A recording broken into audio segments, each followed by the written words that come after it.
who's very well dressed, and thirdly, who might think that buying a moderator or a baby sham at the bar later is good value for money? Yeah.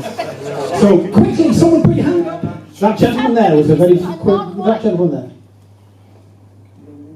Did you want a microphone? Pardon? No, ex-army, I can shout at you from here. Oh, well, you're from London. I knew you'd say that. One of the things, my name's Alan Emery. I'm the chairman of sales staffs. My area covers many old mining villages and small farming communities, and unfortunately they've gone. That's affected my membership, because a lot of my membership only get a pension, £8 a year. And again, forgive the pun on London, I'll listen to a tale that they get at least, if you don't earn 40,000, you ain't going nowhere. That's the point I'm making now. You lost members because you charged too much, and I did tell Batten myself, you charge too much.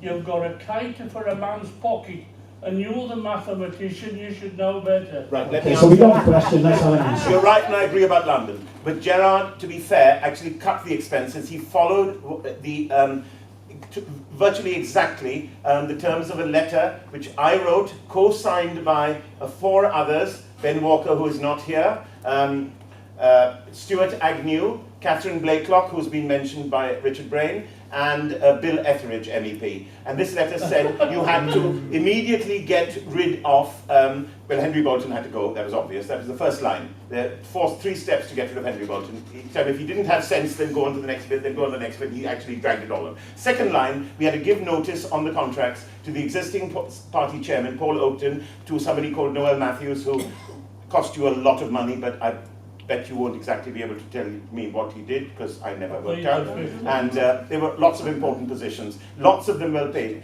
They all ran away because they knew Gerard would fire all of them. And Gerard didn't have to fire them, but he would have fired them. So Gerard's not responsible for this. He's just not responsible. No, he's not improved. On the point of membership fees, where do you stand on the right level of membership? UKIP efficiently, I'm a businessman, I want to keep costs at the bottom. In London, as soon as I took over as regional chairman, my first job was removing the inner layer of management. There was a layer which was just a talking shop, it did nothing. It was, these were counties, but London, as every fool know, London has no counties, so why did we have a pseudo-county structure? So we abolished it, passed unanimously by my friends. I believe Richard was voting as well then, and we got rid of the whole lot of them, that layer. We run UKIP more efficiently, that's it. We don't need... Where do you think we stand? Lower the fee, lower the admission fee. Why do you think it should be, Freddie? It's a difficult question, but why do you think it should be? This is how long a piece of string, something like £15 maybe a year, something like that. Okay, next long line, Richard, please. Yeah. Well, we've introduced, as you know, a £4 a month fee. It's £48 a year, Yeah. it's more. Well, but it's amazing. But 2/3 of people are joining with the £4 a month. They are. So that's interesting, because 2/3 of people joining now prefer to pay £48 a year than £30 a year. So it's very difficult, because you've got to make one price, but really, ideally it would be according to each member's ability to pay. We do have concessions for military and for youth students and so on. So there are concessions to help people that we think ought to have help. But yeah, it is very difficult. I mean, I think there's an argument for having allowing that reduced rate, the half rate, to be available to other people who are struggling to pay. I think that would be my answer. And that would mean, because the fact that more people are moving to £48 is good for the party. With growing income, membership is bringing in more money. I myself, being a cheapskate, paid for the cheapest possible membership, which is the 5-year one. And you do that and you can forget about it for 5 years. And that's the cheapest possible one. So there are lots of options to pay. But I think, yes, put forward a petition. And you will be able to, if you elect me, you're going to have the means to actually put forward this policy through the policy forum that we're going to generate, to say there should be special concessions for members who, want to pay less for reasons, various reasons. Okay, Mike, where do you, sorry. That's a new one, sir. That's a new... law you've brought in? I'm making a suggestion of what I would make it. Yeah, so if you put that forward with me as leader, you'll get support for it, and it could happen. You missed out the free beer too. You haven't heard me say this now, I've been using it all week. I speak from within the tent. A lot of you speak from without the tent. When this thing came up, we had a subscription fee of £30 that Steve Crowther brought in, but if you want to pay £15, you can pay £15. So every bugger paid £15. I would have done that. It's a no-brainer. So Gerard brought this in, he said, right, it's 30 quid, that's what they've got to pay. I said, what about the pensioners? Well, if they can buy a beer, if they can buy a couple of beers, they can pay £4, let them pay that. I said, what about the ex-servicemen? Said, well, no, he said they'd pay £4. He wouldn't listen to what I said. He wouldn't listen at all. Gerard brought this in, he brought the £30 in for the pensioners and everything else. You know, let's not put it anywhere else. It was in, Gerard said, £30, that's it, we'll have the £4 fee. Well, it's great if you have the £4 fee, but you're a member this month, but you might say, well, I don't want to be a member next month, so you're not a member. Well, in 2 months' time, I might be a member again. But those people paying £4 are actually going to have a vote on who's going to be the leader. Next month, they may start off. Exactly. Okay. So to me, it should be £30. It should be a reduced fee for pensioners, and it should be a reduced fee for servicemen. There are, if you think about it, and I've looked into this, there are 6 million ex-servicemen's families out there that we should be scooping up, and they know the work I've done with these people, the ex-servicemen, the veterans associations, having a lot of work with them. There are 6 million ex-veterans families out there that would all support us if we got behind them and give them a reduced fee and brought them in, bring the ex-servicemen in. They've given a lot of valuable service to this country. Let's get them in, let's support them, let's say we are the party for the ex-servicemen. But it was Gerard, and nobody else on this table can say any other, it was Gerard that stated what the fees would be. I fought against it, he wouldn't listen to me, as he wouldn't listen to me on many other subjects. We've only had one question, I'm sorry, that lady there, I think, put her hand up next, the lady with the blonde hair. Do you want the microphone or ask a question? Mike seems to be putting a lot of blame at Gerard. I'm not putting blame at Gerard. It's the first time I've mentioned him tonight. You're not? Well, when it was, What's your question, ma'am? Well, anyway, maybe as much as not. Go on, whatever. Yeah. We don't ought to forget that when Gerard took over the party, was bankrupt. He needed to get cash in quick. Yes. He needed to get membership in quick, and that's what he did. Because if he hadn't done, the party wouldn't be. Yeah, and you paid for that. Yeah, can I have a question or is it a statement? I'll come to you next, madam. Just hang on. As if it's sort of controversial. Some of the things I like he does, and some of the things I think he's a bit of a bull at gate.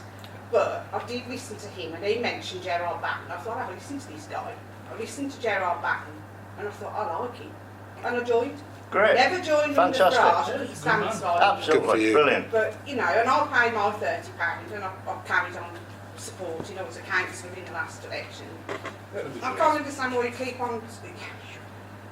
Gerard did some things wrong, but you're just so... No, I'm not right. Let me say right from the beginning. Let me tell you actually what happened. 2 people died at the right time. No. Yes. What actually happened, we was in Strasbourg. Farage was shutting the party down. He was getting all of the MEPs to go over to his party. He was shutting it down. Nathan Gill was going round saying to everybody, UKIP's finished. Shut it down, we're going to start something new. We want rid of UKIP, we're going to start something new. Gerard, myself and Margot Parker said, we're not having this. We're not shutting down. There's a lot of good members out there. We're going to carry on.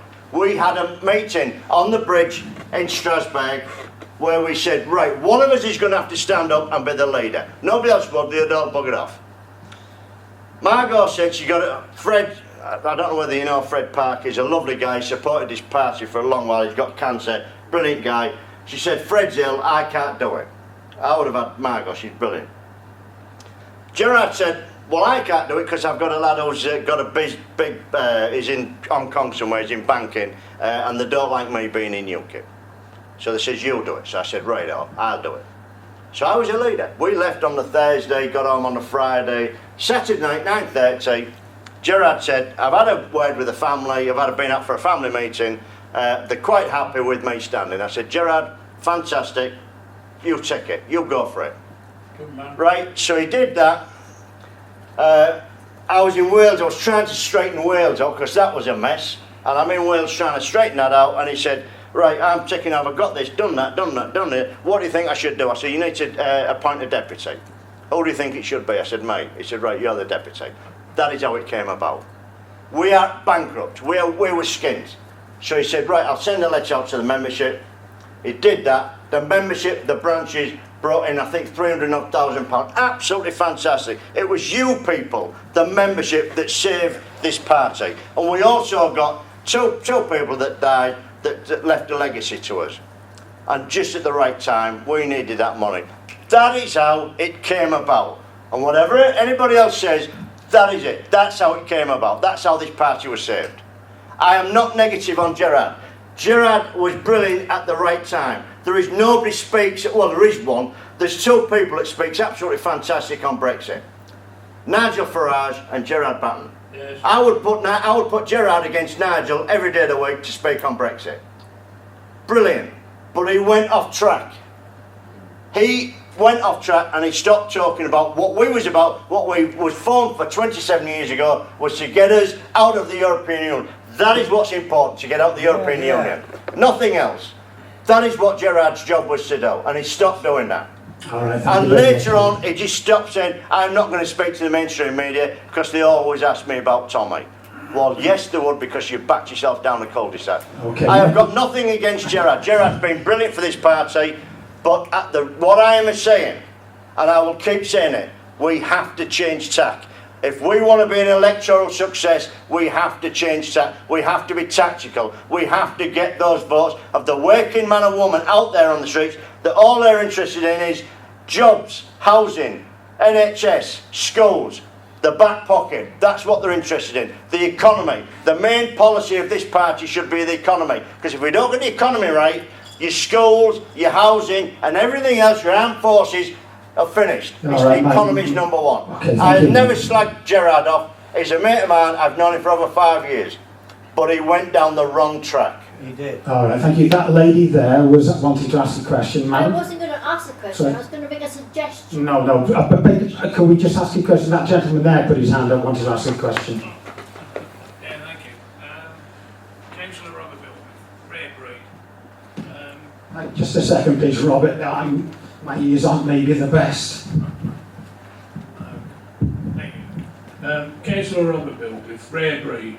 Not a dinosaur, more a panda. I'm also the chairman of Tamworth Branch and also the leader at Tamworth for the UKIP and Independence Group. I hear everything that you've said tonight. I hear about Gerard and the way it's going. What brilliant work he's done.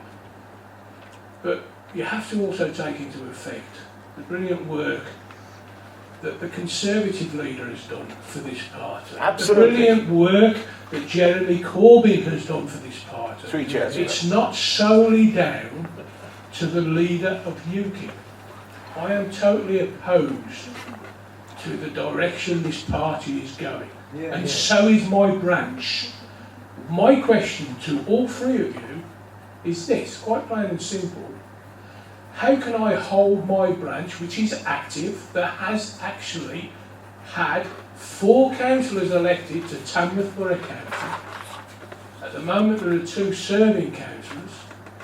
What can you give me to take back to the branch to ask them to hold firm when I'm listening to Derby, Rotherham and other people, councillors, going the other way with Brexit party on block?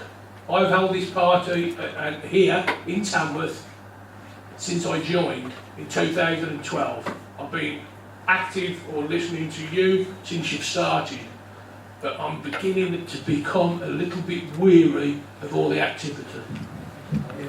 Just keep it to 30 seconds. I will. I just want to get a few more questions.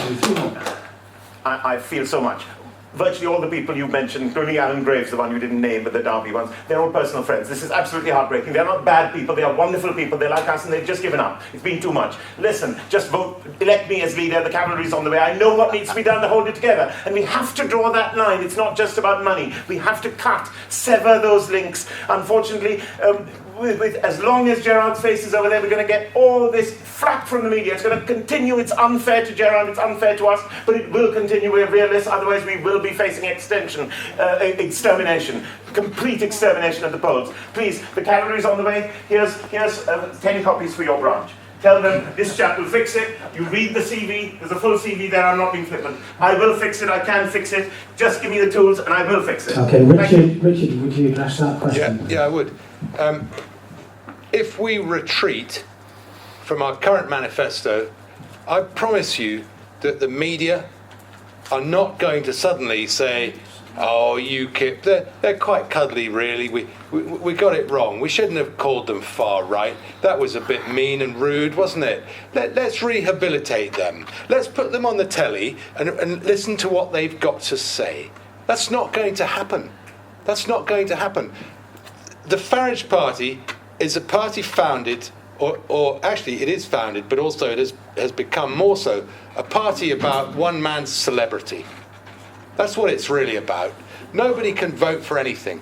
Who chooses who goes on candidates' lists in that party? One man. And that man's going to get swallowed up by Richard Tice. And Richard Tice is a Tory, and they're going to get swallowed up by the Tory party. And in the end, they're going to fall straight back into the hands of the European Union. That's who really... Don't forget that the independent group, this new party that formed, right, call itself the independent group. What's the one thing that they really oppose? Independence. British independence. So they call themselves the independent group. They've even founded their party on a lie. You have to lie, they think, in politics. It's all about lying. Now I ask you, another party's formed about the same time as the independent group, and it's called the Brexit Party. Do you think that party is going to deliver you Brexit? Do you think that's what it's really about? Nigel Farage went into an in-camera session in the European Union 6 weeks ago, 2 months ago. Stuart Agnew, the most reliable, dependable, fantastic MEP for this party, someone that we should all have great admiration for and respect for, went into that in-camera session at the European Union, and he saw with his own eyes Nigel Farage argue for a 6-month extension to Brexit. A 6-month extension to Article 50. All right? If you think that the Brexit Party is just what it seems on the surface, you're dreaming. This party is the party that fought for 27 years to bring about Brexit. This party is the party. Look at the people around you. Look at all of us in this party. What kind of people are we? We're not like them, right? And we should charge any Brexit Party defector 200 quid for membership of UKIP.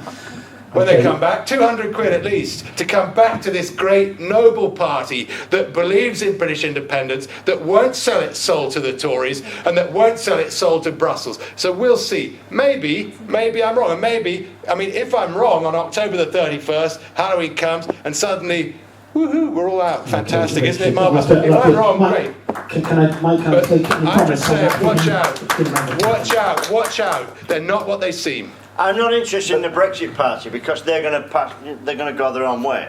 What I'm interested in saving the councillors such as you.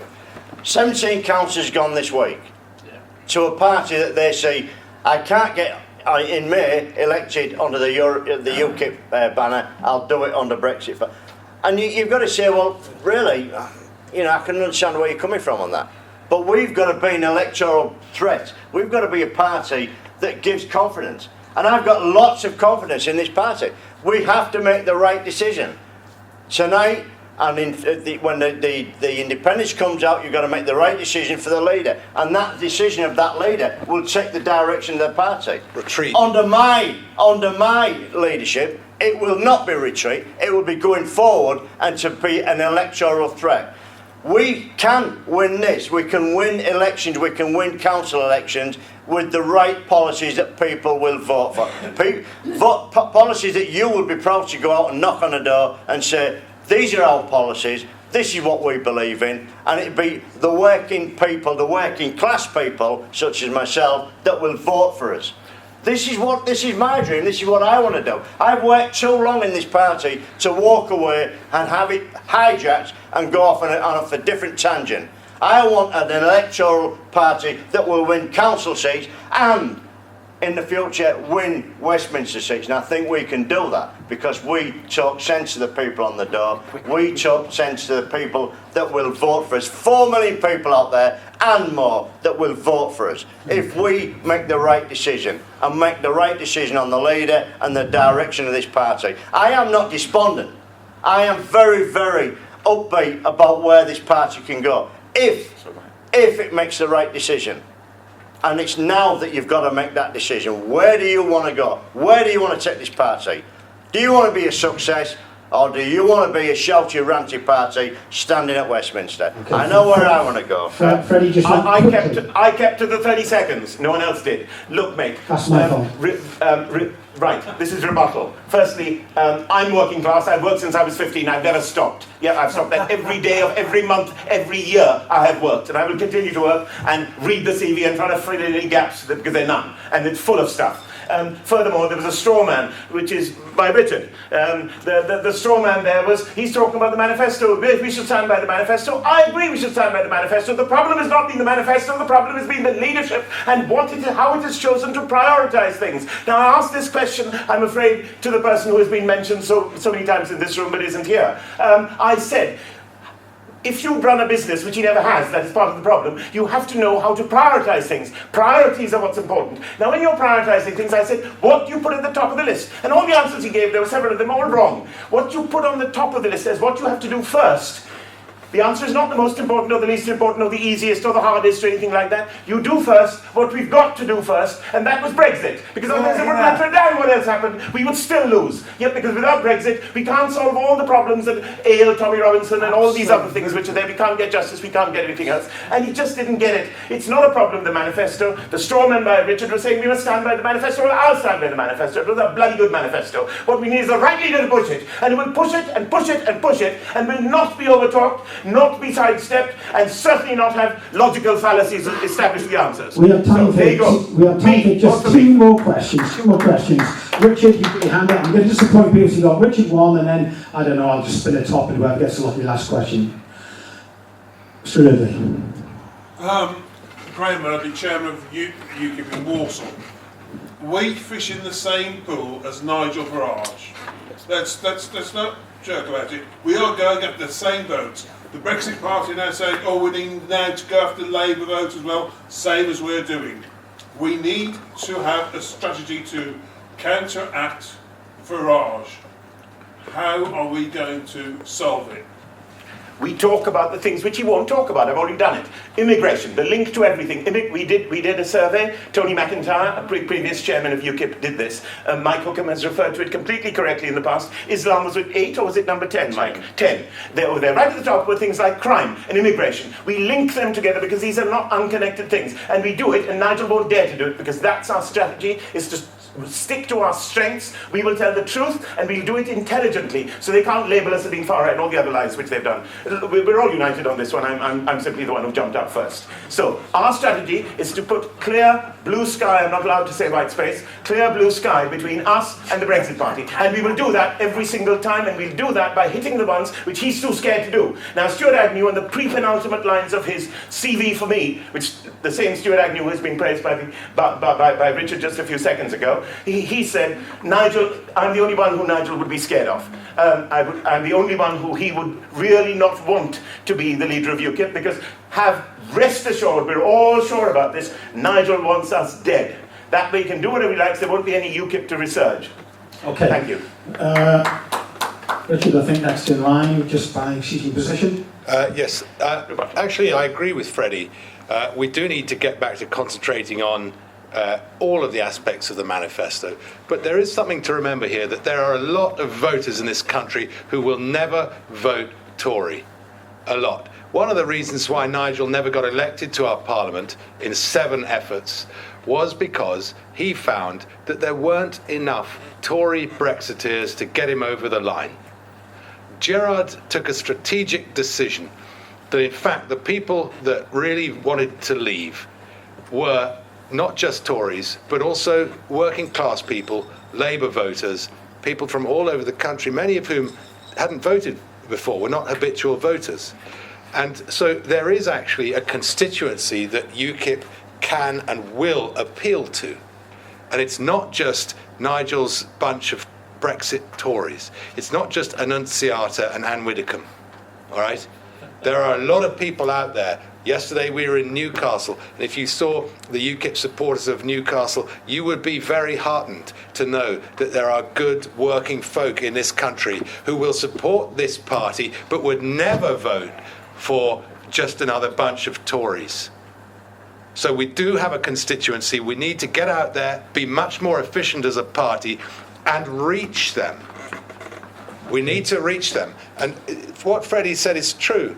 But actually, this idea that we have to somehow go for that small pool that you mentioned of the Nigelists. I didn't say small pool. It is well, okay, but it's a pool. And it's the people that will vote for Nigel. And increasingly now we see, today Sajid Javid actually started paying compliments to the wonderful Nigel Farage, of whom he is a massive fan, apparently. Okay. Now, what we're seeing now is a graphic that I made months ago of Pac-Man, and the Pac-Man is the Brexit party being swallowed by the Tory party, but the Tory party Pac-Man is being swallowed by a bigger Pac-Man, and that is, I'm afraid to say, the puppet masters in the EU. Mike, can I ask you to answer Graham's question, please? In the European elections, I highlighted this time and time again that the Brexit party was Tory-like, that Nigel was a Tory party, heavily funded by the Tory party, surrounded by Tories, Nancy Rees, Morgan, the rest of them, all Tories. So when we get Brexit on October 31st, they will just cross the floor and go to the Tories. We as a party need to direct our energies to the Labour voters. I live in a Labour area, I live in Hull. I go in the pubs, I go in the shops, and people say to me, I've always voted Labour, but I never vote Labour while that idiot's in charge, Corbyn. They're ripping themselves apart on anti-Semitism. We should be scooping them votes up. And the only way we do that is offer them a direction and give them the policies that they will vote for. And what I keep saying, and I will always keep saying, it's policies. Get those policies. Schools, housing, get them out there. The NHS, free at the point of delivery. We need to get those policies out, and we can direct it. They will never vote for Tories. Labour will never ever. They'd rather slit their throat than vote for Tories. They never will. But they haven't got a home. Where are they going to go? They will not vote Labour now because of the idiot Corbyn. So they've got to go somewhere. So they should be coming to us, and we've got to direct our energy to them. I know they're not at the moment because we are going down a completely different route. We're not talking to them. We should be talking to them on policies and telling them where we are. This is a party that we are. We are the party for the working man and woman. We believe in the working man and woman. We believe in jobs for the working man. We believe in housing, the NHS. This is what we've got to be talking to them about. We've got to get out on the streets and talk to the people. And when we do that, we're going to succeed. You're on. We are toxic. At the moment, yes. You're just No, we're not. skirting round the edges. No, we're not. I've been Am I sketching on the edge? I've been on about it all night. Just give us a chance. I have been chairman of Stone, just up the road from here. Yeah. We've had a regular membership of 12, 13, 14. Over the last 6 months, I've lost 8 of those. Some have gone to Brexit. Some have just given up. Yeah. Some are waiting for the toxicity in this party that sadly Gerard, and I have a lot of time for him except for the 2 mistakes he's made, they are waiting for him to disappear. Yes. And somebody new who will come along and distance this party from what we have had. With due respect to Richard, I have got no new people. Stoke branch that Graham over there will say is hanging on by a thread. That was the strongest local branch until a little while ago. They're all disappearing. Who am I going to go out and knock on doors with? Because they've all gone. What have I been saying all that? 30,000 members and nobody's going out knocking on doors. You need a leader that's going to draw a clear line in the sand and say, that is yesterday, this is now, this is where we're going to go. I'm that person that will do that. We need somebody that's going to say, these are the policies that you want that we can go out and campaign on. Okay. I see what you're saying, and I've been saying it for a long while, that branches are shutting down. I've been told 30,000 members. I don't see it. Where are they? All right, and so to the last question. Okay. Sorry, good. Can I answer that? Can I answer that too? Quickly. That needs... The bar is like they're going bankrupt, worse than UKIP was. They're screaming here. That needs an answer. Because the reason why you've experienced what you're seeing now, it started happening 3 years ago, right? It started happening 3 years ago. And when Nigel Farage decided to leave this party, large numbers of people were going to follow the demagogue. Okay? That's what was always going to happen. But don't forget, Nigel abandoned UKIP more than 3 years ago. 2016. He turned around the day after the referendum and resigned from the leadership. But he never set a party up. He then hung around. So they couldn't follow him because he had nowhere to go. It was a month after. He then went on LBC and spoke to the nation for hours every week, very, very successfully. Yes, he's a brilliant communicator. He's got extraordinary skills. He's very affable. Everybody loves him. And he went on the radio nearly every day. And so as a result, what's happened is that a lot of people have followed Nigel. Okay, so what's happening here is Gerard is being scapegoated. No, he's not. He's made one or two decisions I accept that people maybe don't agree with. But he's really being scapegoated for the fact that large numbers of people have followed a demagogue into a different party. Why didn't Nigel stand up and lead this party again when he could have done? And we know the reason. We know the reason. Because Nigel doesn't want somebody like you having a vote on the future of his party. Absolutely. That's what it's about.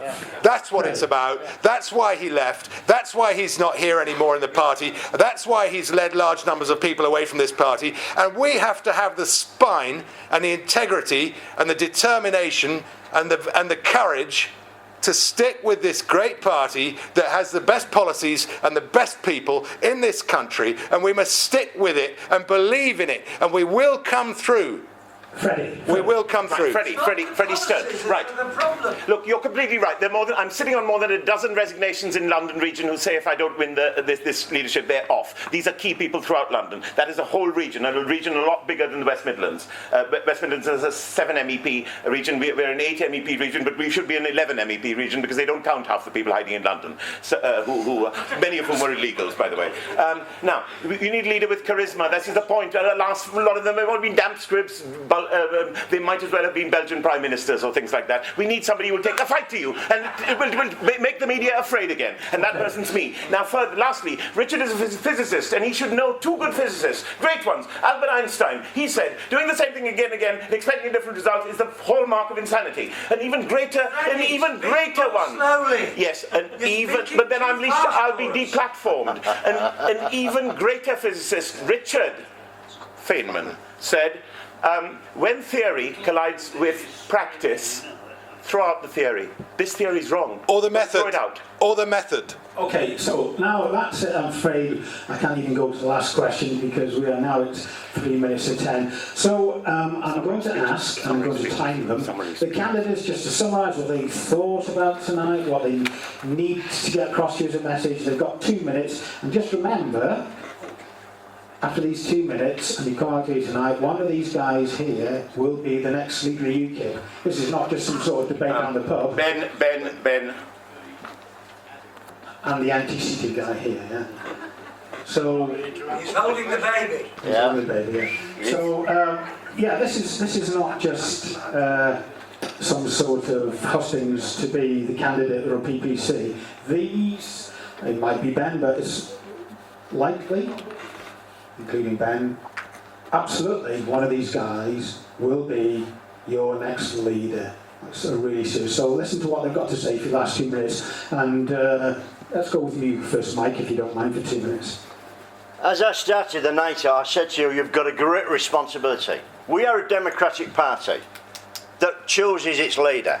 But you're not only choosing the leader, you are choosing the direction of the party. And I've gone on time and time again of the direction of the party that I want the party to go in. I want it to be an electoral threat. I want it to be a party that can win elections. And we can do that if we have the right policy.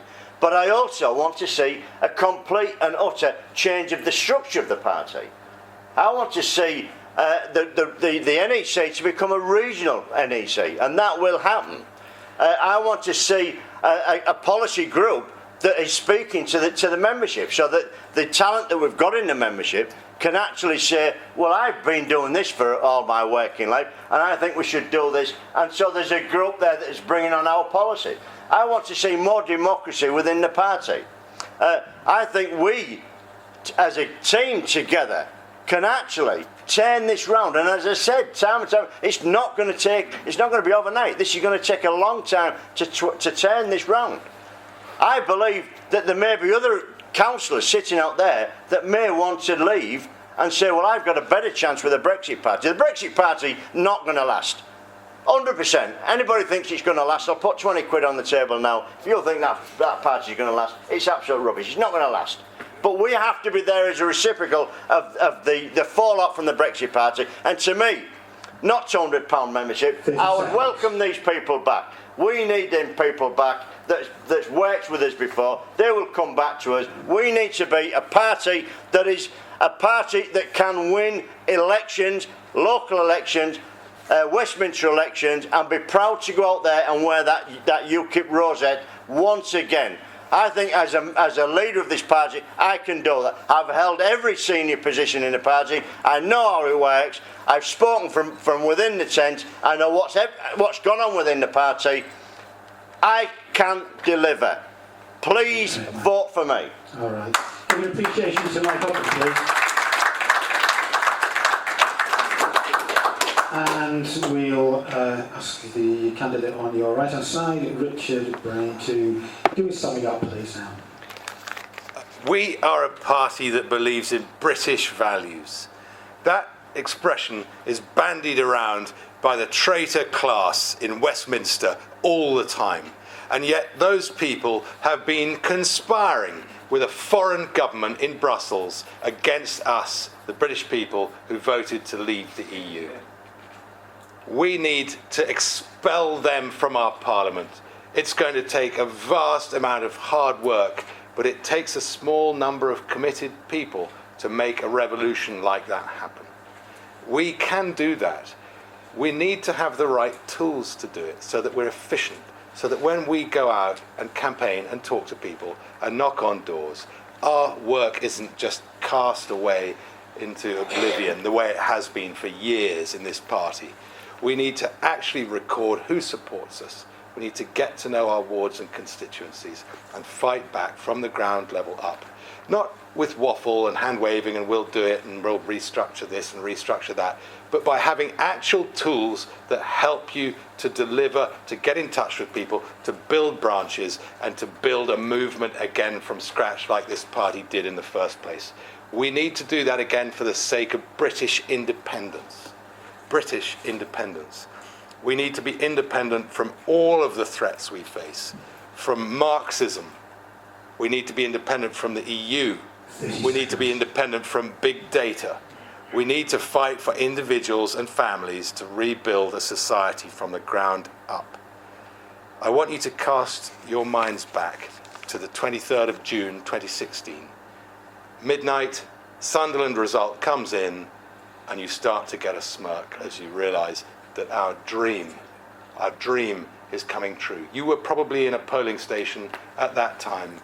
You may have been too young, some of the people here, but I can tell you that feeling that we had turned over the world. We had turned over the world. No one thought we could win, and we did it. And it was something that I will be proud of till the day I die. We caused a revolution. It's a great revolution. Be proud to be UKIP. We actually achieved a revolution. Okay, so you appreciate it. And last but not least, Freddie, give us your thoughts, please. Give me the tools and I'll do the job. Trying to pretend we are not in a crisis right now is folly. Rearranging deck chairs won't help. It needs a brand new face. It needs fight, vim, vigour, charisma, personality, determination, courage. Somebody who has not ever belonged to another party. I never have. It took me major steps to belong to any political party because I knew I wouldn't 100% agree. I don't 100% agree with UKIP's policies. There are minor differences, but it was amazing. It was about 95% agreement. I couldn't believe this. And I was meeting people who felt just like me and just as angry as I did. Anger was my first motivation. It's however, a cold anger, because you must make your decisions coolly, calmly, but with passion and emotion showing outside. I know I have all of these attributes. I never get angry in the sense that I get hot and bothered inside, because then you make mistakes. We need to walk a tightrope. We need to unite the very different approaches of Mike Hookham and Richard, both of which are valid. They operate in different time frames, and operate in other different ways, but they're both valid ones. We need to, but at the end of the day, if you see in my CV, I'm supposedly not lacking in horsepower up there. But this is not about that. I know I can win and defeat anyone, Paxman, anyone, Nigel too. Stuart Agnew said there is only one person who as leader of UKIP would scare Nigel, and that is me. And it's written by Stuart Agnew and signed by him there, and he's known him for 20 years. But it's about heart as well, and this is where I score hugely over the Nigels and so on. When I was driving for my first Hustings, it was fortuitous. I'd been late because I was trying to speak to this donor I've mentioned before, somebody in Thanet, not Nigel. And driving to Tiverton, I hit the road just at the right time, the A303, Stonehenge on the right, and all of those other things, British values about which Richard has rightly banged on, and which mean a hell of a lot to me. And coming through the trees, it was just fortuitous. The light was coming through the trees. It was that time of evening and night. And I actually had to stop the car, and I was crying, because this was Jerusalem. It's being taken away from us. Let me help to try and get it back, because we have to fight them. We have to fight them absolutely. Certainly not retreat. Absolutely not retreat. Take the fight to them and win. Frighten the Brexit party. Make sure we can get votes from them, because it's not just a few. It's lots and lots we can get back from them, the whole lot. And then they'll be wanting to shut themselves down, and it'll be UKIP again. Thank you very much. Thank you. Please give me your votes. Well, there we have it. So much information. Alan will be into UKIP's YouTube channel. So that'll be interesting for us to go back and reflect on such a lot of content that was given by the candidates tonight. I'm really grateful. You look at the schedule that they had. I mean, up in Glasgow tomorrow, if they're going there. Yes, we are. It's absolutely. It's incumbent upon us to just thank them. You may or may not agree with all the views, but I think we should all really be grateful that we've got these three gentlemen sitting in front of us now that are prepared to put themselves out in this way for our party. So for me personally, I give them a very great thank you very much. Thank you very much. We are grateful to you.